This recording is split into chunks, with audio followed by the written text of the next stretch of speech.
Ya seperti yang Mas Ozan tadi, Mas Bedi sampaikan tadi itu, bisnis jilbab yang sangat menggurita. Jangan sampai itu ya, pengertian terbalik itu jadi tren itu ya. Betul. Yang katanya punya uang di kantong 11.000 triliun. Itu sampai ini bahwa kabur uangnya jamaah itu sampai triliunan. Zaman Covid ya, Le? Iya betul. Sekarang itu kan banyak ya, entah itu perbankan, entah itu perhotelan dan sebagainya. Mereka itu menjadikan Islam apa ya, untuk menutupi hal-hal yang bobrok.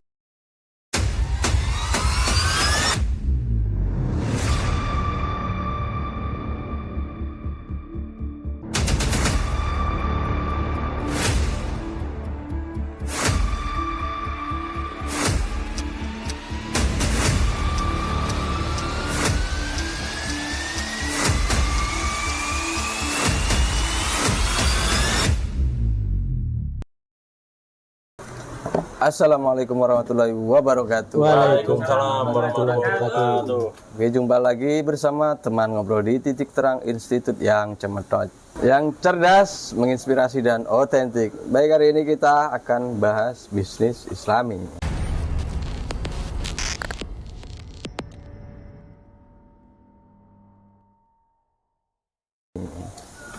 Apa kuwi ban bisnis Islami? Bisnis Islami ya dodolan kerudung, dodol telo, dodol jilbab. Carane ngono ya penak, dodol kurma, dodol unta, ya bisnis Islami ban matamu. Ya Islami. Enak men jawabane ngono. Lah piye?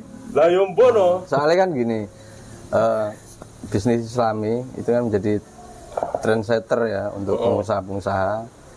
Kayak hotel juga syariah, kan dipakai Islami kan. Gesos syariah. Ngerti yo. Gue ngerti yo. Hari ini banyak sekali yang namanya bisnis Islami, bisnis syariah yang menjadi tren di kalangan pengusaha. Entah itu pengusaha hotel, pengusaha Laundry. pengusaha bukan laundry money, laundry money. Laundry mau nih. Laundry money itu bahaya, laundry money disyariahkan. Laundry money syariah. Waduh, Pengusaha makanan. usaha makanan Syariahne. Disyariahkan. Banknya syariah. Ya. Ada bank juga loh syariah, penitipan anak syariah. penitipan anak syariah. Wah, Iya, ini keren itu. Terus ada lagi ya yang sekarang lagi tren banyak sekali ya, kalau kita lihat itu ada ini apa namanya, ada bisnis herbal ala Nabi. Oh, ini kan lagi Tibun Nabawi. Wah betul, salah Tibun satunya Nabawi itu yang sunnah katanya. Ah betul. Terus ada lagi nih Apa lagi? destinasi wisata halal, Halal. restoran halal kan banyak ya. Iya Terus banyak. yang seperti yang Mas Ozan tadi, Mas Bedi sampaikan tadi itu, bisnis jilbab yang sangat menggurita. Ya, tapi nyatane ngene, enak influencer kuwi saka Depok ya to. Dhek iki influencer parenting, duwe bisnis penitipan anak. Lah ngono kok nyatane anake disiksa. Out ya. Anak kecil. Jadi Bukan anak kondol. bukan anak buaya ya ora apa-apa mau ditipne ben cowok. Penitipan anak kecil. Penitipan anak kecil, Gimana, anak balita. Ceritanya gimana? Dhek kere parenting kuwi malah dhek iki nyiksa anake sing dititipne kuwi, Pak. Ya, sing viral ya. Dadi saiki akeh-akeh sithik-sithik Islami tapi nyatane ora Islami. Ngono lho, Pak. Piye. Berarti itu sama seperti ini ya. Saya pernah ngantarkan teman nginep di satu penginapan yang tagline-nya itu penginapan syariah. Tapi ketika masuk di front office-nya di depan itu ya, nah ternyata ini karyawannya itu enggak pakai kerudung. Padahal tagline-nya penginapan syariah tapi enggak ada kerudung. Terus dijaluki kakak ora, Pak? Jalur KTP. Kakane? Kakak enggak ada. Budal ya, Pak. Astagfirullah. Astagfirullah. Ini berdua. Oh, yang nginep berdua lho, maksudnya iki nginep berdua. Berarti intine sing syariah kuwi belum tentu syariah ngono ya. Nah, iya betul. Ayo piye? Bisnis Islami piye? Apalagi nih ya, satu fakta lagi yang kemarin sangat viral, bahkan dari beberapa tahun yang lalu ya. Kita tahu bahwa ada bisnis travel haji dan umroh. Ada yang dari ada yang selalu dari kota. Itu sampai bahwa kabur uangnya jamaah itu sampai triliunan. Zaman Covid ya, Le? Iya betul. Ngerti aku ngerti. Nah ngerti kan? Jadi itu kan parah sekali toh. Orang sudah nabung puluhan tahun ya toh. Untuk ibadah. Untuk ibadah ternyata duitnya di kemplang malahan. Aku biyen kuwi arep melu Pak Wiwa. Terus. Tas itu. Lah nyapa enggak situ? Ora enek duwike. Tak kira lek apa ya gak ada duitnya. Waduh, salaman Dik. Waduh, tadi. Untung ra ketipu akhirnya. Waduh, alhamdulillah ya. Untung randi duit berarti. Untung ra duit. Akhirnya ra ketipu. Jadi ini satu menarik juga ya. Ini apa namanya, kita tahu bahwa sekarang ini lagi ngetren sesuatu disyariatkan, sesuatu disyariatkan. Bahkan mulai tahun 2010 ke atas nih ya, yang kita dapati banyak sekali pengusaha-pengusaha yang beragama Islam atau pengusaha Muslim itu kan sudah mulai melek akan bisnisnya harus sesuai dengan syariah atau ngetren bisnis Islami yang gitu. Maka dari itu banyak sekali pengusaha-pengusaha Muslim ini mulailah mencari permodalan yang menurut mereka syariah, sehingga memunculkanlah satu tren bisnis yaitu lembaga keuangan syariah, yang mana notabene ini sangat menyita dana sangat banyak sekali yang masuk di lembaga keuangan syariah tersebut. Oh, jadi narik minat gue mau. Iya betul. Dan saya sendiri itu pernah ngalami satu kejadian ya. Saya itu sekitar tahun 2011-an dulu, saya tuh ditawarin satu lembaga keuangan syariah yang namanya Koperasi Syariah.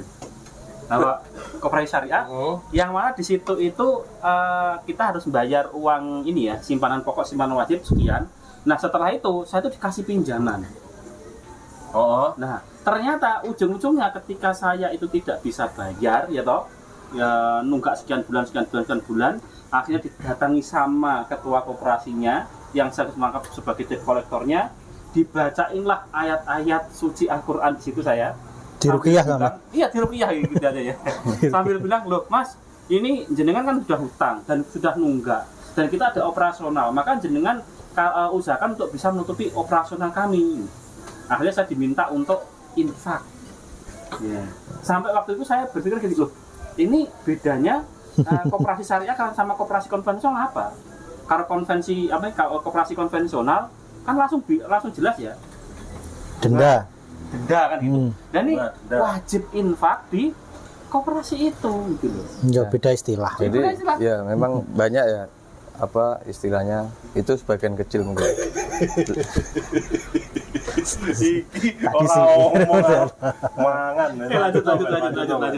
Aku tak ngombe sih. Nah, jadi sekarang itu kan banyak ya, entah itu perbankan, entah itu perhotelan dan sebagainya. Mereka itu menjadikan Islam apa ya, untuk menutupi hal-hal yang bobrok, hal-hal yang jelek, sebenarnya melanggar kan. Iya kan, banyak seperti itu. Bahkan mereka butuh legitimasi sekelas ormas Islam untuk menghalalkan tambang, padahal tambang kan rusak, ya kan. Tarik tambang. Nah, tambang anyar enggak rusak. Enggak anyar. Kudune yo, bisnis Islam iki berpotensi. Karena Indonesia kan dek iki sik tak ngerpek sik. Jadi Indonesia kan to. 87,2% kan penduduk muslim. Jadi gede banget no potensine. Iya pernah lek. Sopo ta? Takoni. Wes mangan sik. Iya aku. Ndang, sampe jawab barno oleh mangan, nek ra jawab ra mangan. Ndang. Aku nunggu pertanyaanmu lho. Lah iya, mangan. Kan kudune gede Indonesia potensine. Bahkan kan ya memang itu potensi pasar yang besar kan itu. Dilihat dari faktanya bahwa penduduk Indonesia 270 juta ya. 207 juta. Muntune Iki lho kerpekanku 207 juta. Oh salah. 87,2% itu penduduk muslim. Itu jadi pasar yang sangat menarik kan itu di dunia bisnis, tentunya sangat menarik. Apalagi ya tadi tren syariah, hotel syariah, guest house syariah, money laundry syariah. Ada money laundry syariah. Ayo. Dan lain sebagainya, semua kan label syariah. Kenapa? Karena memang pangsa pasarnya sangat besar, dan itu dari data juga berkembang cukup pesat kan itu ya. Bahkan saya pernah baca itu 1 bulan sekali wanita di Indonesia itu beli 1 kerudung 1 bulan sekali. Bayangkan kalau jumlah perempuan di Indonesia berapa? Ada yang tahu? Ada Berapa? Satu istriku tok. Ora. Tak bocor ke lo ya. Berapa? Satu di Blitar, satu di Malang, satu di Kalimantan. Bahaya. Terus. Mulai Nah, berapa? bayangkan satu perempuan beli rata-rata, kalau di rata-rata satu perempuan beli satu kerudung setiap bulannya. Nah ini menggiurkan sekali bisnis, apalagi yang terkait dengan syariah, yang level-level syariah. Makanan juga makanan yang di label halal kan itu. Bahkan halal pun ada 2 logonya kan itu. Ternyata itu juga menarik cuan-cuan juga kan itu. Ada yang dari Kemenak, ada yang dari MUI. Itu menunjukkan bahwa itu menjadi kebutuhan bagi kaum muslimin. Kalau itu menjadi kebutuhan bagi kaum muslimin, menunjukkan bahwa pangsa pasarnya cukup besar. Nah, marilah yang kita bahas itu apakah bisnis yang dengan label syariah itu cukup disebut sebagai bisnis syariah kan? Perlu diskusi kan itu, ngobrol sesuai kan, dan gorengnya kurang om. Jadi gedang-gedangnya kurang. Ya kurang hari loro lah. Jadi gini, dari fakta-fakta yang kita cermati di lapangan ya, itu kan banyak. Tadi sudah disampaikan, mereka hanya memakai nama Islamnya. Mereka hanya pakai nama Islami, nama syariah, tapi prakteknya kan nggak tahu kan kita. Akhirnya banyak muncul opini. Misal contoh, ketika ada orang bilang riba itu haram, coba solusinya pakai yang syariah. Nah, mereka ketika ada penawaran syariah ternyata bunganya lebih gila-gilaan atau bunga ya, bukan bunga bagi hasilnya. Tapi nggak tahu itu syariah apa enggak kan gitu. Betul.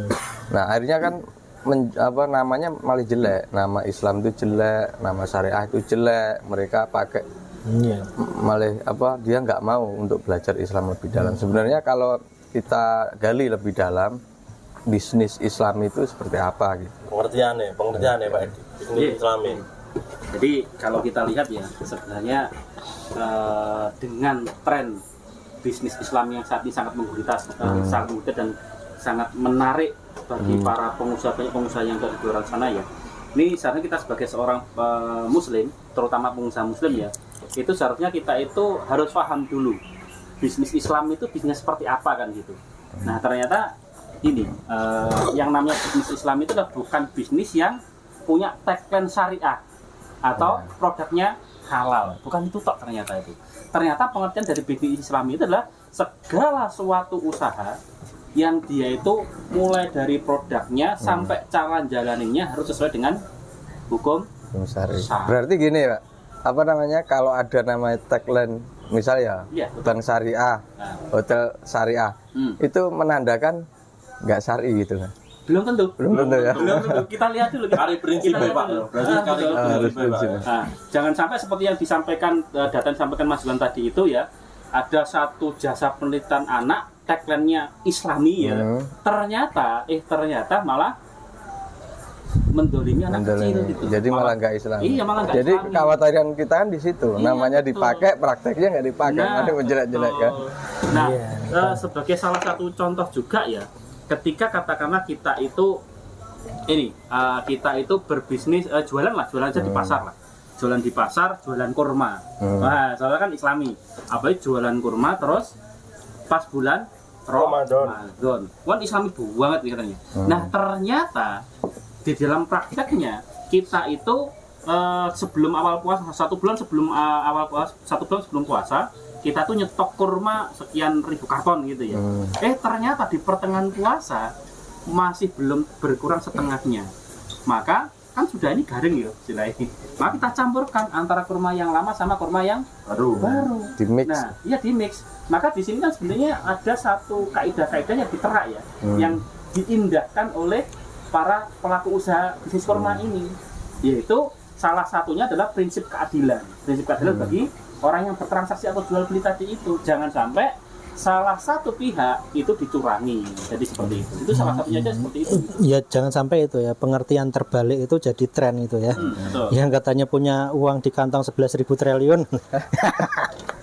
Kasih dah. Dia rangkuman Mas Bre tak mam. Rangkum. Rangkuman. Piye prinsipnya berarti prinsip bisnis Islami piye? Ya bisnis sesuai Islam. Berarti bisnis bakso Islami berapa? Ya tergantung kan, kembali ke ke pengertian Pak Edi tadi toh. Bisnis Islami yaitu mulai dari modal, bahan baku, pengelolaan, istilahnya dari input, proses hingga output itu ya sesuai dengan kaidah-kaidah Islam. Bisa jadi bisnis bakso itu ya bisa jadi bisnis Islami, bisa jadi juga bisnis makanan. Ya oke. Masuk. Lek bisnis sego pecel Islami ya, Bra. Nah itu tadi dilihat lagi. Sego pecele kuwi enek babine, Bro. Oh ya ora enek to sego pecel wong. Lah enek babine dientek pangan babi no pecele. Pinter. Hati-hati. Tadi di sego pecel aja sampai kedap babi. Tintane babi. Nama babine yang entek. Pinter iki. Pinter. Berarti belum tentu ya. Belum Ini sego tentu. pecel pun lek gawe utangan bank iki kan ya malih ra Islami. Maksudnya Yes, boleh. segone pecel tetap halal. Ya kalau nggak nyolong kan itu ya halal. Tapi ya orangnya itu tadi kan itu yang dikatakan dia pengusaha Muslim tapi ngambil modal dari yang itu bertentangan dengan kaidah Islam ya tentunya itu bukan bagian dari bisnis Islami kan itu pengusaha Islami. Tapi Ya. nanti sampean malah pinter to. Om. Bareng- Malah pinter sampean. Iya bareng entek gedang siji kan. Loh, entek. Ya tak balik nenek. Tapi nyatane akeh-akeh saiki jilbab iki impor. Kok Cina wi piye peran serta pemerintah iki maksudnya iki mempengaruhi apa ora?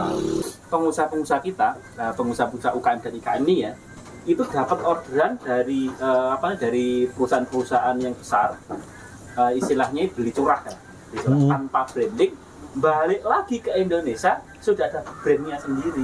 Ya berarti kan sekarang kita paham kan bahwa kalau kita mau bisnis kita benar, besar dan berkah ya harus paham dua-duanya tadi ya.